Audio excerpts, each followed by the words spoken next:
우리의 이슈가 뉴스를 바꿉니다. 세상을 깨우는 황보선의 출발 새 아침.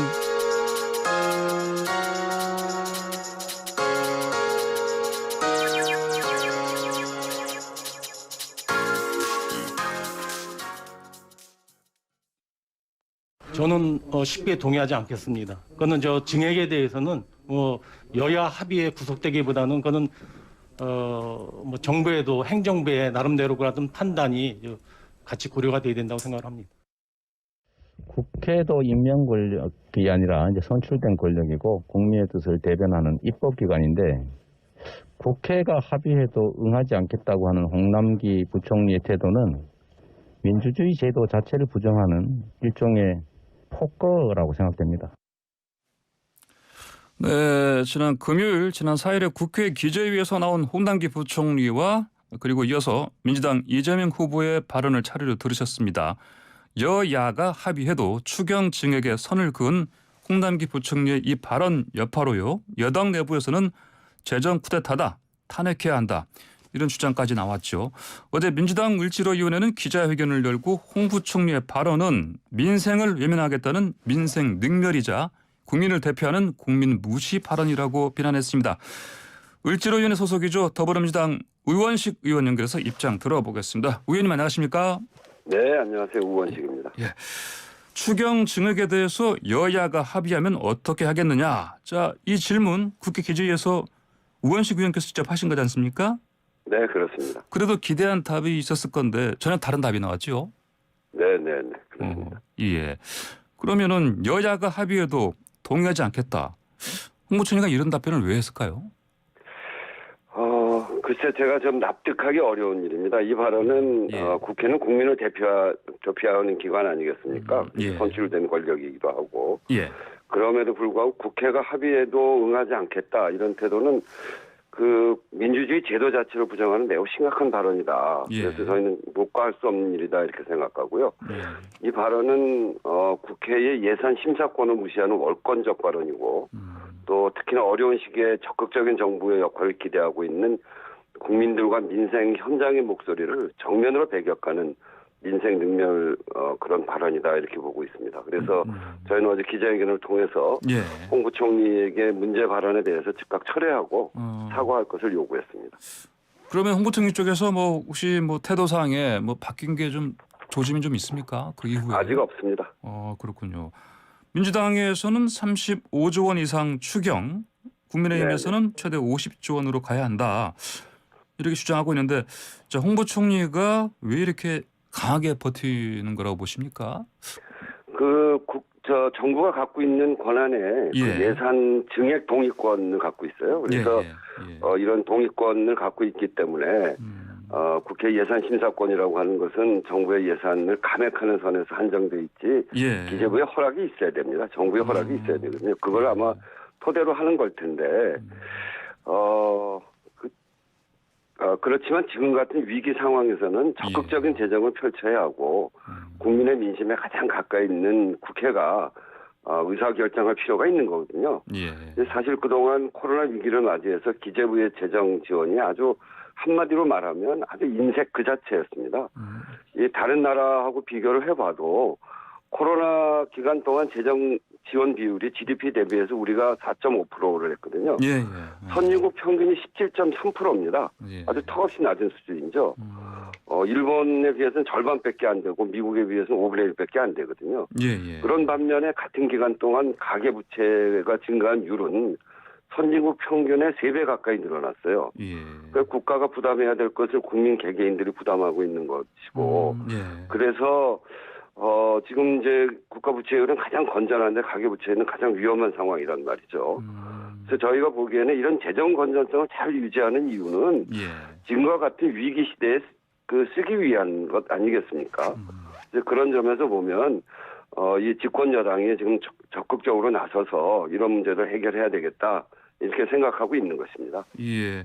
자, 그러면요. 이렇게 기재부에서 특히 홍 부총리가 버티는 이유 중에 하나가 아무래도 앞으로 이제 적자 국채를 발행을 해야 된다. 그럼 네. 나라 빚이 늘어날 것이다. 이런 걱정 아니겠습니까? 네, 그런 걱정을 하고 있는데, 예. 그 문제에 관해서는 지금 이제 그냥 하자고 하는 것이 아니라, 네. 적자 그러니까 국채 발행을 하자고 하는 건데, 지금 이게 예. 14조 추경안의 구성을 보면, 11조 3천억의, 국채 발행, 그리고, 기금 여유 자금을 통해 재원 조달하겠다는 거거든요. 예. 그런데 이제 지난해 예상보다 더 거친 초과 세수가 있습니다. 그걸 바탕으로 하자는 추경이고, 예.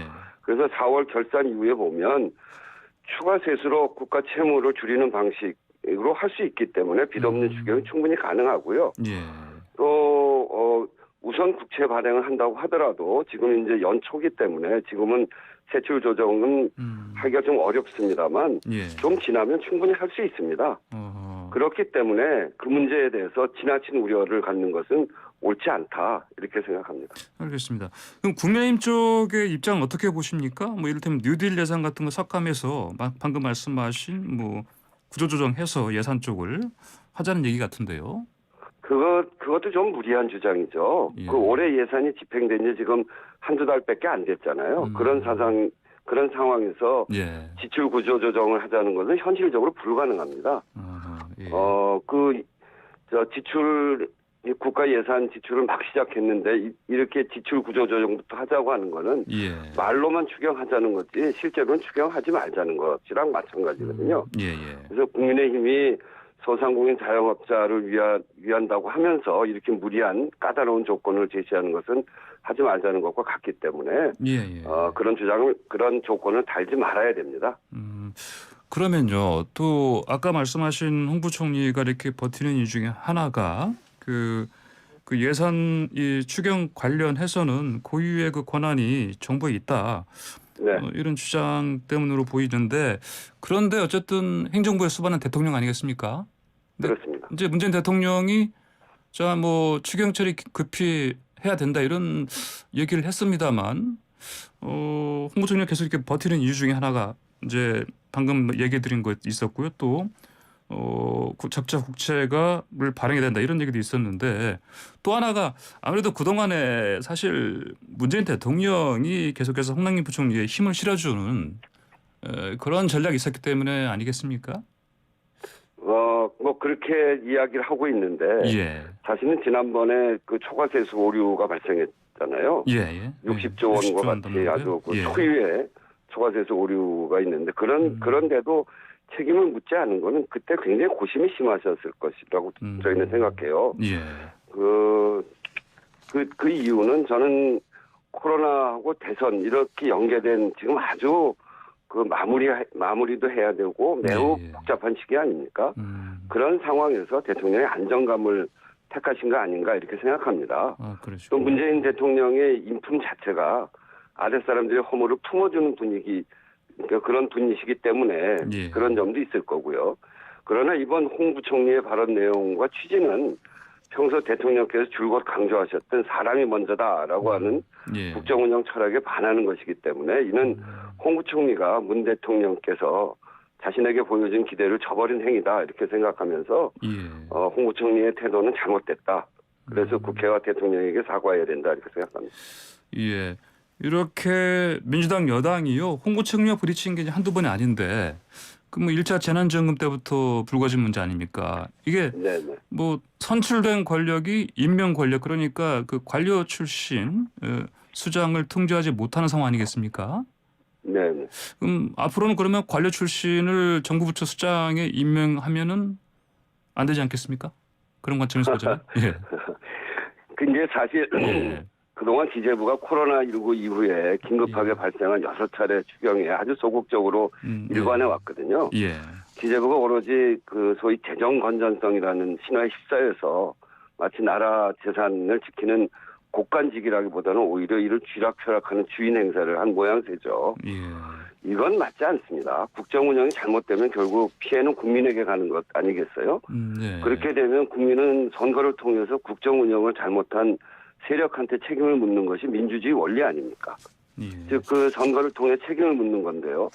책임은 선출직들이 지는데 권한은 임명직이 주겠다. 이거는 민주주의 기본 원리를 이해하지 못하는 거죠. 국민의 명령은 지금 국민의 명령은 재정의 위기 시대에는 재정을 지키라고 할 것이고 민생의 위기 시대에는 민생을 지키라 할 것 아니겠어요? 예. 그런데 지금은 명백히 민생 위기 시대죠. 국회 합의라는 것은 바로 이런 국민의 명령을 이행하는 건데 홍 부총리 발언은 정치에 대해서 아주 올바르지 않은 그런 태도를 갖고 있다고 생각해요. 그래서 예. 우리나라만큼 선출되지 않은 권력이 재정을 자기 마음대로 제어할 수 있는 나라가 많지 않습니다. 그래서 정치적 책임을 지는 집단으로서 예산 권한을 그 국민의 통제에 두는 문제에 대해서 이번 기회에 진지하게 검토해야 되겠다 이런 생각을 갖고 있습니다. 알겠습니다. 그 탄핵 얘기까지 나왔었는데요. 네. 탄핵까지 해야 되는 겁니까? 할 수 있는 겁니까? 그 문제에 관해서 예. 말씀드리면 예. 탄핵 문제에 관해서 저희가 저희 국회의원들 중에 탄핵을 이야기한 사람은 없습니다. 없습니까? 예, 그 사실관계부터 바로 잡아드리면 그렇고요. 예. 어디서 일부 이게 나온 의원님들 얘기입니까? 발언 과정에서 예. 탄핵 여론도 있다라고 해서 민심 분위기를 전달한 건데 이제 언론이 그걸 좀 과하게 썼는데 그렇습니까? 하지만 예. 그만큼 여야가 합의해도 추경 증액을 반대한다는 홍남기 부총리 발언에 대해서는 예. 국회와 국민들이 함께 분노하고 있는 건 사실이죠. 이 대통령을 보좌하는 국무위원이 공무원의 신분을 망각하고 예. 국회를 무시하고 기재부 제일주의를 외치는 상황이라면 대선식이라고 하더라도 비판받을 것은 비판받아야 된다고 생각합니다. 하면서 예. 이 문제를 대선을 떠나서 국회 행정부 간 관계 설정의 기본 문제라고 생각하고요. 예. 민주주의의 작동 원리에 대한 원칙적 문제이기 때문에 잘못된 발언이라는 것을 명확히 해두어야 된다 이렇게 생각합니다. 알겠습니다. 그럼 만약에 홍 부총리가 계속 버티게 되면요. 문재인 대통령이 뭔가 좀 정리를 해줘야 되는 거 아닙니까? 저는 국회가 여야 간에 합의를 해서 예. 합리적인 방안을 제출을 하면 예. 대통령께서 이것을 무시한다거나 그러실 분이 아니라는 것을 예. 저희는 잘 알고 있습니다. 예, 알겠습니다. 자, 다른 이슈 몇 가지 좀 여쭤보겠습니다.